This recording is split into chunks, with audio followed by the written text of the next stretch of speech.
Hello everyone, welcome back to the channel. आज हम बात करने वाले हैं इंडियन फ्रीडम स्ट्रगल के सबसे फियरलेस और इंस्पायरिंग रेवोल्यूशनरी पर, भगत सिंह। सिर्फ 23 साल की एज में उन्होंने पूरे ब्रिटिश एम्पायर को चैलेंज कर दिया। सबसे पहले उनकी अर्ली लाइफ समझते हैं। भगत सिंह का जन्म 1907 में एक पैट्रियोटिक फैमिली में हुआ था। उनके घर का एनवायरनमेंट ही देशभक्ति से भरा हुआ था, जिस वजह से बचपन से ही उनके अंदर फ्रीडम के लिए पैशन था। लेकिन एक इवेंट ने उनकी लाइफ कंप्लीटली चेंज कर दी, जलियांवाला बाग मैस्कर। जब यंग भगत सिंह ने मैस्कर के बारे में सुना तो उनके अंदर ब्रिटिश के अगेंस्ट गुस्सा और हेट्रेड बहुत बढ़ गया। इसी इवेंट के बाद उन्होंने डिसाइड किया कि वो अपनी ज़िंदगी देश के नाम कर देंगे। धीरे धीरे Bhagat Singh revolutionary groups join करने लगे और उनका बिलीफ था कि सिर्फ स्पीचेस से नहीं, एक्शन से फ्रीडम मिलेगी। अब एक इम्पॉर्टेंट इंसिडेंट आता है। लाला लाजपत राय पर पुलिस ने ब्रूटल लाठीचार्ज किया और कुछ टाइम बाद उनकी डेथ हो गई। भगत सिंह को लगा कि ये ब्रिटिश ब्रूटैलिटी का जवाब देना पड़ेगा। इसलिए भगत सिंह और उनके फ्रेंड्स ने रिवेंज लेने का डिसीजन लिया। इसी रिवेंज में ब्रिटिश ऑफिसर सॉन्डर्स को शूट किया गया, जिसे हम सॉन्डर्स असैसिनेशन के नाम से जानते हैं। लेकिन भगत सिंह सिर्फ रिवेंज नहीं चाहते थे, वो पूरे इंडिया को जगाना चाहते थे। इसलिए सेंट्रल असेंबली बॉम्ब केस हुआ। भगत सिंह और बटुकेश्वर दत्त ने असेंबली में बॉम्ब थ्रो किया, लेकिन उनका इंटेंशन किसी को मारना नहीं था।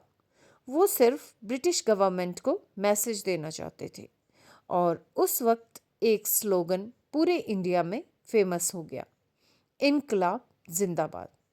इसके बाद भगत सिंह अरेस्ट हो गए और जेल में उन्होंने लॉन्ग हंगर स्ट्राइक भी की, ताकि इंडियन प्रिजनर्स के राइट्स इम्प्रूव हो सकें। अब उनकी आइडियोलॉजी समझते हैं। भगत सिंह सिर्फ फ्रीडम नहीं, इक्वालिटी और जस्टिस भी चाहते थे। वो यूथ के लिए इंस्पिरेशन बन गए। लेकिन फिर आया फ्रीडम स्ट्रगल का सबसे इमोशनल मोमेंट। 23 मार्च 1931 को भगत सिंह, राजगुरु और सुखदेव को फांसी दे दी गई। पूरा इंडिया शोक में था। उनकी डेथ ने लोगों के अंदर और ज़्यादा नेशनलिज्म और रेवोल्यूशनरी स्पिरिट भर दी। अब इसका इम्पैक्ट देखो। यूथ इंस्पायर हुआ, ब्रिटिश के अगेंस्ट एंगर बढ़ा और भगत सिंह सेक्रीफाइस का सिंबल बन गए। इसलिए उनकी इम्पोर्टेंस बहुत ज़्यादा है। वो फेयरलेस पेट्रियट थे, जिन्होंने अपनी जान देश के लिए दे दी।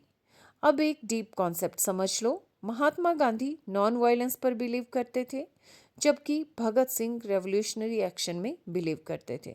Different paths but same goal, freedom for India. Comparison याद रखो। मॉडरेट्स पिटिशंस यूज करते थे, गांधी जी पीसफुल प्रोटेस्ट और Bhagat Singh revolution. Trick, petition, protest, revolution. अब क्विक रिवीजन कर लेते हैं। Bhagat Singh Saunders case, assembly bomb case और एग्जीक्यूशन 1931। ये पॉइंट्स याद हो गए तो पूरा टॉपिक क्लियर। और अब टाइम आता है एक क्विक क्विज का। पहला क्वेश्चन, भगत सिंह रेवोल्यूशनरी क्यों बने? दूसरा, सॉन्डर्स केस क्या था? तीसरा, कौन सा स्लोगन फेमस हुआ? चौथा, भगत सिंह को कब एग्जीक्यूट किया गया? और पांचवा, उनकी मेन आइडियोलॉजी क्या थी? अगर आप इन सब का आंसर दे पा रहे हो तो समझ लो आपका कॉन्सेप्ट स्ट्रॉन्ग है। अगर आपको ये story telling plus trick method helpful लगी हो तो वीडियो को लाइक करो, शेयर करो और चैनल को सब्सक्राइब करना मत भूलना, क्योंकि यहाँ हम हिस्ट्री को सिर्फ पढ़ते नहीं, फील भी करते हैं।